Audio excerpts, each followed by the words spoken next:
Hahanap niyo ba sa akin si Chick, guys? Sino yung mga naghahanap kay Chick?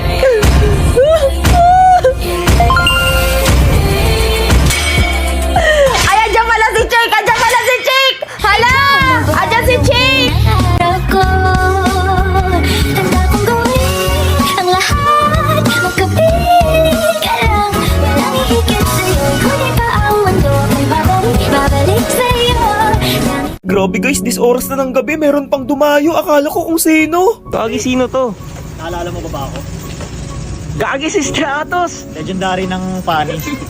Putik yung panigas to, diba? Hindi ako naglalaro ng basketball, boss.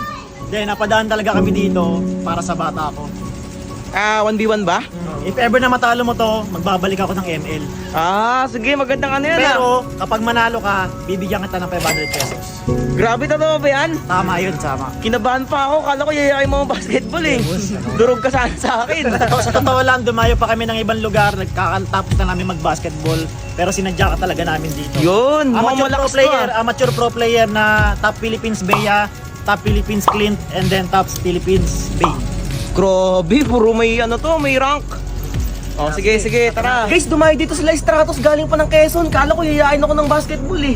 Nandito kami ngayon para dagdagan ng talo mo. Yun, dagdagan daw. Tara, game. 500 pesos pa daw guys, nagbigay si Stratos pag natalo ko to. Matik yan. Kapag wala pag wala siyang score, additional 500 pesos. Uy, grabe. Kailangan magka-score ka ng isa. Sobra akong ginanahan sa laban na to guys, kasi nga daw kapag natalo ko to meron akong premyo. Sa una pa lang nagpahabol na ako para siya ay ma-micro. Pinilit kong magpa-lifesteal sa mga minions kasi alam kong lulusob siya. Sibat laban sa pana, tignan natin kung sino ang uubra. Kahit na first blood ko siya, hindi ako basta-basta nakampante kasi amateur player ang kanyang mga atake. Binigla ko siya sa part na to, etong si Stratos halos mag-init ang ulo. Ano mo, G? May pinalalo tayo mamaya kanina. Medyo nagseryoso na muna ako dito guys kasi halata sa kanila na nagpo-focus na. Ngunit kahit anong sabayan, wala pa ring maibuga. Kumalang ka. Alam lang alanganin na Wala eh. na din eh. Makapagtago pa sana ako dito kung kanina ako pinindot. Medyo mainit-init ang tension sa game na to. Ang bawat isa kasi sa amin hindi maiwasang maging kabado. Lalo na nung pumasok ako sa base nito, palagan kung palagan, parehas naman kaming nakawintsalan. Huwag niya lang akong tatakbuhan. Uy! Aray ka! Nagulat siya sa gagawin ko dito, hindi niya akalain na ganun na ako kasakit. Boom! Hindi na napindot. 5-0, aray ko. Wala na, tapos na to. May minions. Sige, ako na nga dyan. In the next week, si Stratos na talaga yung lumaban. Yeah! Dapat si Stratos lumaban dito, oh. In the next week, si Nice game, Stratos nice game. Jake, nabahan ako kasi sabi niyo ano to, amateur? Amateur, grabe. Walo. Masalo sa mga... Lakas si Chick talaga sa 1v1. Salamat. Nice game, jabo lang. panalo. So, dahil nanalo ka, 1,000. Hindi, totoo nga to? Dapat ako magbibigay. Hindi, okay lang. Dahil pinaunlakan mo yung ano namin kahit gabing-gabi na, alas 11 na madaling araw. Ulit guys, nagbigay pa ng 1K. Kahit ano, talo sila. Isa mo Lods, pinag-aabag sa kanina pang umaga. Na 1v1? Oo.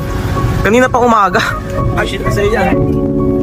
Ay boss, kanina ka pa dyan? Kaya na pa ako dito, idol. Sa nakitang labanan, kaya na pa ako dito umaga. Taga saan ka? Taga Benabistawan, idol. Tara. Sobrang lakas na nga ng ulan guys, nakuha pa nito dumayo.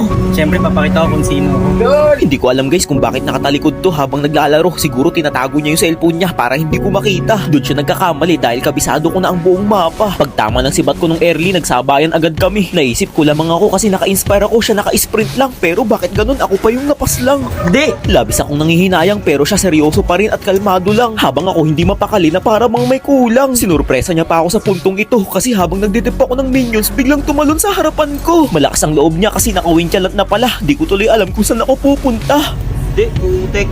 0-2 na nga pala yung score ko at talagang ako'y naiirita na. Lalo na nung tumipi-tipi siya. Pero kahit na ganoon yung inis ko hindi ko pinahalata. Ang ginawa ko dumampot ako ng kaunting polvo para yung init ng ulo ko ay medyo lumaylo. Alam kong bumubelo lang siya sa pagkakataong ito. Akala niya siguro hindi ako handa sa mga ganito. Pinatulog ko sa bato at pinagpahinga ko ng ilang segundo. Kung makikita nyo sa kanyang itsura, wala man lang siyang reaksyon sa kanyang pagkabura. Yun naman pala may pinaplano na. Kahit payapa ang sitwasyon, bibigyan niya ako ng atensyon. Hindi ko siya pwedeng takbuhan kaya ginawa ko na ang nararapat at naaayon. Binalikan ko siya pero kapalpakan ang naging resulta. Ay! Gagi! Hindi ko napindot! Wanit ako! Hindi ko napindot yung winchalan ko kasi labis ako nagtiwala sa aking kakayahan. Pero okay lang yun, at least ngayon alam ko na kung paano ako makikipagbakbakan. Lugi ako sa kanya sa harapan kaya ang ginawa ko sa minions ako nagpapuno ng lifesteal. Sa paraang yun, ang mundo niya ay pansamantalang tumigil. Para akong naglalagablab na apoy na hindi masupil, tinutunaw ang mga matataas na pilapil. Matapos nun, didiretsuin ko na sana tong mid lane para i-end na tong laban na to. Pero hindi pwede kasi napakarami niyang minions. Nag-def na muna ako, after nun sa base niya na ako nagtungo. Medyo naging agresibo ako sa puntong to kasi mahilig siya manggulat. Hindi na ako umatras, rat-rat kung rat-rat. Napakaganda ng naging palagan namin kaso nga lang nagtaka ako kung bakit di niya ako tinuluyan. Pagkakataon niya na sana to para kanya ako mabigyan, ngunit ang kanyang ginawa ay umuwi sa kanyang tahanan. Naging pabor sa akin yun kasi kung sakaling napitas niya ako doon siguro talo na ako ngayon. Nahihirapan talaga ako guys kapag iritel yung kalaban. Napakahapdi, tagos na tagos sa aking kalamnan. Bali nagre-ready na nga pala ako dito para sa huli naming digmaan. Halos umabot yung laban na to ng 30 minutes kaya kung sino yung mapitas sa clash na to talagang talo. Tignan nyo naman, parehas kaming kabado, walang umiimik at seryoso. Dapat di ako magkamali sa huling sandali. Uunahin ko ang aking kapakanan para hindi masawi. Ginaya ko yung diskarte niya. Ako naman ngayon ang mambibigla.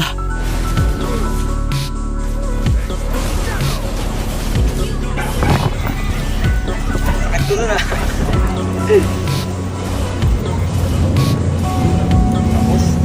Nice game. Lakas mag-i-retail guys. Putik, pinahirapan ako.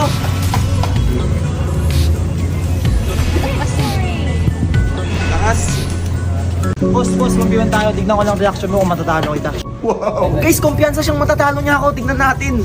Tabangan ka na, Jake. Ang lala ng nakalaban ko na to guys, naka-retry siya sa Popol and Q pa. Alam na alam niya rin kung saan ako banda nagtatago sa mapa. Halos hindi ko alam kung paano ko tatakasan tong alaga niya. Naub agad ako kapag kanya na akong pinalapa. Sa bawat kita niya sa akin, agad niya akong pinapakagat. Masyado atang na training yung alaga niya para bang nasa guba. Tingnan nyo guys, talagang tinatakbuhan ko na lang. Nasa tore na ako niya na. Pasalamat siya yung sibat ko hindi tumama. Masyado siyang namihasa kaya yung pagsugod sa akin, paulit-ulit niya nang ginawa. Ang diskarte niya kasi guys, aantayin niya yung kanyang mga minions sabay papasok. Kaya ang nangyayari sa akin, tila ba ako'y nagiging lamok?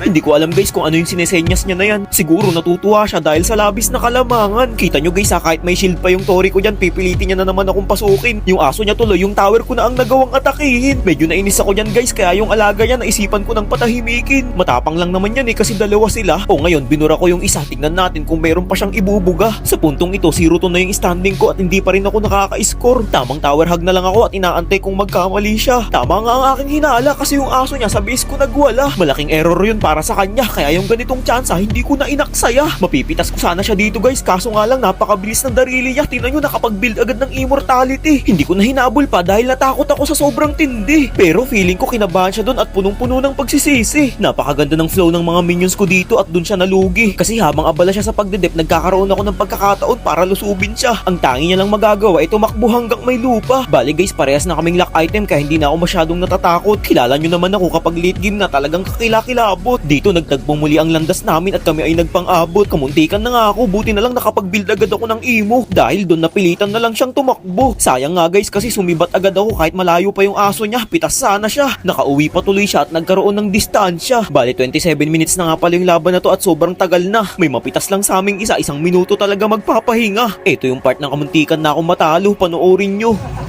Ayun na. Ayun na. Ayun lang. Madikit o. Galing. Sa pagkakataong ito guys, napuno na ako sa kanya kasi nung pagsibat ko, tignan nyo yung gagawin niya, tumipi-tipi pa sa mukha ko. Kaya sabi ko sa isip ko, sige na nga, wala nang atrasan to. Hinahamon niya ako, o sige, ibibigay ko ang kanyang gusto. Ayun na. Ayun na. Wala ka. Nice game. Thank you Lord. Grabe. Ang hirap kalaban ng utap. Flor na. Idora na. Idora na. Idora most of down.